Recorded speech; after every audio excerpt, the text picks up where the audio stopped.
Al principio no había derechos humanos. Si estabas con la gente adecuada, estabas a salvo. Si no, no lo estabas. Pero entonces Ciro el Grande decidió cambiar todo eso.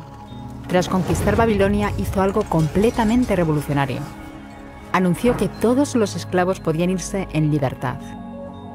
También dijo que la gente era libre de elegir su religión, sin importar de qué grupo fueran parte. Documentaron sus palabras en una tablilla de arcilla, conocida como el cilindro de Ciro, y así sin más nacieron los derechos humanos. La idea se extendió rápidamente, hasta Grecia, la India y al final hasta Roma. Se dieron cuenta de que la gente seguía de forma natural ciertas leyes, incluso aunque no se les dijera que las siguieran. Llamaron a esto derecho natural, pero siguió siendo pisoteado por quienes se encontraban en el poder. No fue hasta 1000 años más tarde en Inglaterra donde finalmente hicieron que el rey estuviera de acuerdo en que nadie podía invalidar los derechos de la gente, ni siquiera un rey. Los derechos de la gente fueron finalmente reconocidos y estaban ahora a salvo de los que estaban en el poder, hasta cierto punto. Todavía hizo falta que un grupo de rebeldes británicos declarara su independencia antes de que el rey entendiera que todos los hombres han sido creados iguales. Es decir, no es que a él le gustara la idea, sino que no pudo pararlos, y así nació América. Los franceses siguieron inmediatamente con su propia revolución por sus propios derechos. Su lista era más larga e insistían en que esos derechos no eran solo inventados, eran naturales. El concepto romano de derecho natural se había convertido en derechos naturales. Por desgracia, no todo el mundo estaba tan entusiasmado. En Francia, un general llamado Napoleón decidió derrocar la nueva democracia francesa y se coronó a sí mismo emperador del mundo. Y casi tuvo éxito. Pero los países de Europa unieron fuerzas y lo derrotaron. Y los derechos humanos eran una vez más un tema candente. Se redactaron acuerdos internacionales garantizando ampliamente muchos derechos por toda Europa, pero solo a través de Europa. El resto del mundo de alguna forma todavía no cualificaba. En vez de eso fueron invadidos, conquistados y consumidos por los enormes imperios europeos. Pero entonces un joven abogado de la India decidió que ya había sido bastante. Se llamaba Mahatma Gandhi y frente a la violencia insistió en que toda la gente en la tierra tenía derechos, no solo en Europa. Al final hasta los europeos empezaron a estar de acuerdo. Pero no iba a ser tan fácil. Habían estallado 2 guerras mundiales. Hitler exterminó a la mitad de la población judía de la Tierra en los horrorosos campos de muerte nazi. En total, 90 millones de personas habían muerto. Nunca los derechos humanos habían estado tan horriblemente cerca de la extinción. Y nunca había estado el mundo tan desesperado por un cambio. De forma que los países de la Tierra hicieron causa común y formaron las Naciones Unidas. Su propósito básico era reafirmar la fe en los derechos humanos fundamentales, en la dignidad y el valor de la persona humana. ¿Pero qué eran los derechos humanos? ¿Eran las proclamaciones de Ciro? ¿El derecho natural de Roma?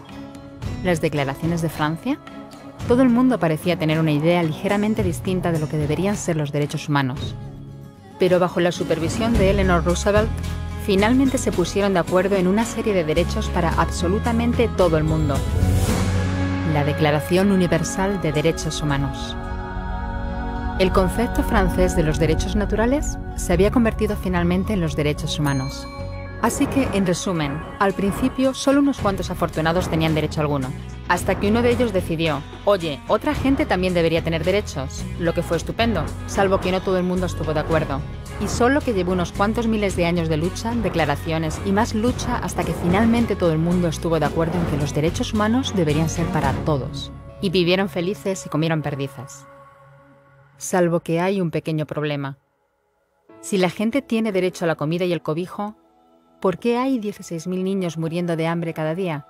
1 cada 5 segundos. Si la gente tiene libertad de expresión, ¿por qué hay miles de personas en prisión por hablar claro? Si la gente tiene derecho a la educación, ¿por qué hay más de 1.000 millones de adultos incapaces de leer? Si la esclavitud ha sido abolida verdaderamente, ¿por qué hay 27 millones de personas todavía esclavizadas hoy en día? Más del doble de las que había en el siglo XIX. El hecho es que, cuando se firmó, la Declaración Universal de los Derechos Humanos no tenía la fuerza de la ley, era opcional. Y a pesar de muchos más documentos, convenciones, tratados y leyes, todavía es poco más que palabras en una página. Así que la cuestión es, ¿quién hará que esas palabras sean una realidad? Cuando el Dr. King se manifestó en pro de la igualdad racial, se estaba manifestando por los derechos que las Naciones Unidas habían garantizado hacía casi 2 décadas. Pero con todo, se manifestó. Cuando Nelson Mandela defendió la justicia social en la década de 1990, su país ya había estado de acuerdo en abolir esa discriminación desde hacía ya casi 40 años. Pero con todo, él luchó. Los que luchan hoy en día contra la tortura, la pobreza y la discriminación no son gigantes o superhéroes. Son gente, niños, madres, padres, maestros, individuos librepensadores que se niegan a quedarse callados, quienes se dan cuenta de que los derechos humanos no son una lección de historia, no son palabras en una página, no son discursos, ni anuncios, ni campañas de relaciones públicas. Son las elecciones que hacemos cada día como seres humanos. Son la responsabilidad que todos compartimos, de respetarnos mutuamente, ayudarnos y proteger a los necesitados. Como Eleanor Roosevelt dijo, ¿dónde empiezan después de todo los derechos humanos universales? En pequeños lugares cerca de casa, tan cerca y tan pequeños que no pueden verse en los mapas del mundo. Aún así, son el mundo de la persona individual, el barrio donde vive, la escuela o la universidad a la que asiste, la fábrica, la granja o la oficina donde trabaja. Esos son los lugares donde cada hombre, mujer y niño buscan justicia igualitaria, igualdad de oportunidades, dignidad igualitaria sin discriminación.